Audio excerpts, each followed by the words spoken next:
There's something quite intimidating about writing an introduction to a friend.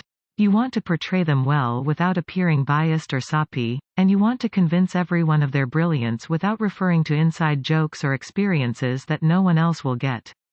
Bonnie Wright is not the kind of person you come across often, especially in the industries in which she's involved. You'd think that, growing up in front of the camera and on the big screen, acting solidly, and spectacularly, from the age of 9 she'd be hard to relate to. But that's not the case. Bonnie is calm, cool and collected. She is also honorable, open-hearted, powerfully driven and contagiously hungry for life, and breakfast, of course.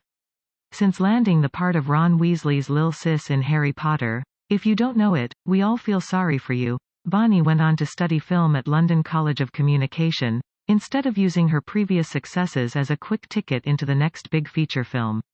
It's here she discovered her passion for not only acting but offering more to a production in terms of concept, creativity, storytelling and direction.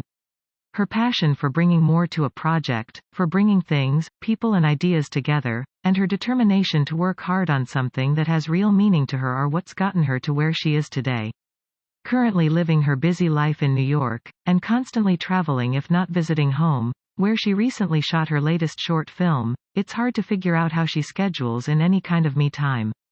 Naturally, we wanted to find out what it takes to wake up as inspired, focused and determined as she does.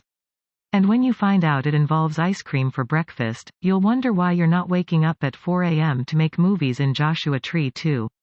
As busy as she may be, Bonnie understands the healing properties of foods and likes to feel connected with what she is putting in and on her body, investing time in home cooking as often as she can. She possesses a sturdy morning routine and practices several daily rituals to set herself up efficiently for each busy day. The very first thing I do when I wake is pour myself a glass of water. I then spend some time alone meditating, usually in my room or in a quiet place wherever I happen to be at the time. It's what I wake up for in the mornings. I can't wake up well if I haven't meditated, and I hate being rushed as it throws everything off for the rest of the day. If I could give you one piece of advice for a successful and positive morning, it would be to meditate. I find that if I meditate before eating breakfast or beginning my morning regime, my body is more accepting and deals with these doings more easily.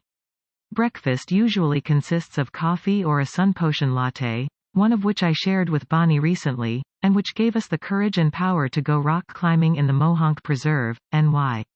It truly is an awakening concoction. This is followed by some kind of dairy-free yogurt with Qnola or my own homemade granola if I've had time to bake previously in the week. My favorite blend of Qnola is the beetroot and pistachio. Aside from being damn tasty, I adore its heart-opening colors. It turns everything it touches a beautiful shade of pink. For my own homemade granola I'll use whatever gluten-free grains, pseudo-grains, natural oils and sweeteners, nuts, seeds and all the superfood powders I have on hand. My 5 breakfast essentials include coffee, sun potions and indomida, maca root powder, flax seeds and any type of nuts. My healthiest breakfast would involve 2 eggs, anyway, spinach, avocado and quinoa. If you find me eating this it means I'll have worked out beforehand. High in protein and easy to digest to support muscle repair and elevate energy levels, this girl has got it down.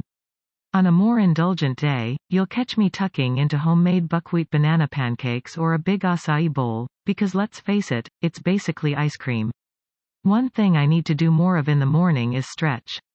One thing I need to do less of in the morning is look at my phone. The earliest I've ever woken up was 4 a.m. to make movies. Luckily I'm naturally an early riser, and the latest I've ever woken up is 4 p.m., confused and jet-lagged. The best place I've ever woken up is Hidden Valley Campground in Joshua Tree National Park. If I could, I'd wake up here every morning. But as I can't, my more realistic ideal morning would include waking up with bright sunlight pouring into my room, a fully stocked fridge and a busy, inspiring day ahead of me. This morning I meditated, had a black coffee and went to a boxing class. Then I met the lead actress of my upcoming short film for breakfast. Tomorrow morning I will meditate, then pack a small bag of cozy clothes and head to my family's beach house on the south coast of Angla. ND. I haven't been in 6 months. I've missed the sea.